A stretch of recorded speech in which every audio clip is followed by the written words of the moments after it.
Welcome back to the Conference Carolinas Gridiron Show. I'm your host, Hannah Russo, and for the first time in 51 years, we have our first ever Conference Carolinas Football Championship. A dominant performance from North Greenville, taking the first bowl appearance 34-20 over UNC Pembroke. The first half was a back and forth game. North Greenville did put up 17 points in the second quarter, going into the locker room to lead 20-13. That wasn't going to hold UNC Pembroke down, though. They emerged in that second half with a 75-yard kickoff return. But the score tells all. North Greenville was able to pull it together, and it was with the help of their MVP, your QB1, Dylan Ramirez. Ramirez finished with 4 total touchdowns, 3 on the ground, 1 in the air. He passed for 261 yards and rushed for 40. It's not just on that quarterback's shoulder, though. He relied heavily on his defense, with Brooks Russ Martin recording a team-high 14 tackles and 2 pass breakups. Damon Early recorded 2 tackles for loss, while both DeAndre Glover and Josh Harris both recorded a sack. While the Trailblazers have won the Conference Carolinas title for 2025, they now enter playoffs for NCAA Division II.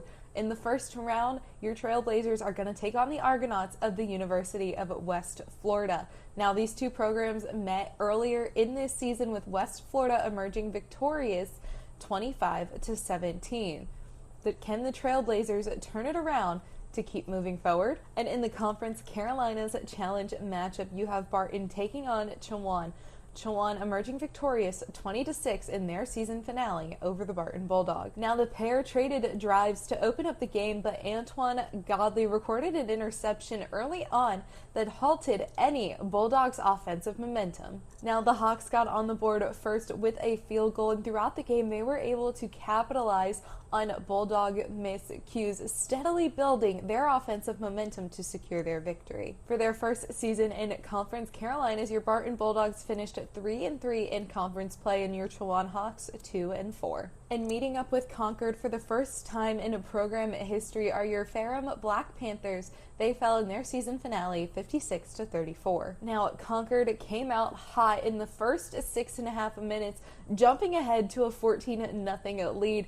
But the Black Panthers always know how to respond. Once they settled in, they drove for 76 yards and ended it with a 15-yard touchdown. Coming back from the break, the Mountain Lions did it again with back-to-back touchdowns. Your Black Panthers, however, were right there, finding a way to close the gap. Towards that end of the fourth quarter, however, the Black Panthers unfortunately weren't able to get it done to close out their season. Ferrum ends their first season as a Division II football program and a first-year member of Conference Carolinas, 4-7 overall, 2-6 in conference play. Shorter closed out their season against Kentucky State with a loss 35-7. Now, the Kentucky State got off to an early lead with 3 scores within the first 6 minutes. Shorter wasn't able to settle in defensively right out of the gate, while the defense settled in quite nicely as the game rolled on. Offense could not find a consistent rhythm. However, Lanier McCrary Jr. put on quite a show. McCrary Jr. rushed for 145 yards on 25 carries with a touchdown. He finishes the season with 1,023 rushing yards, becoming the first Hawks back to reach 1,000 yards in a season since B.J. McCoy rushed for 1,508 yards in 2015. Shorter ended their first Conference Carolinas season 1-5 in conference play. It was a great first season all around for these 7-member schools, making history for the first time in 51 years. Each school has cemented their legacy in the Conference Carolinas record books. North Greenville remaining at the top of that record book as the 2025 Conference Carolinas football champion.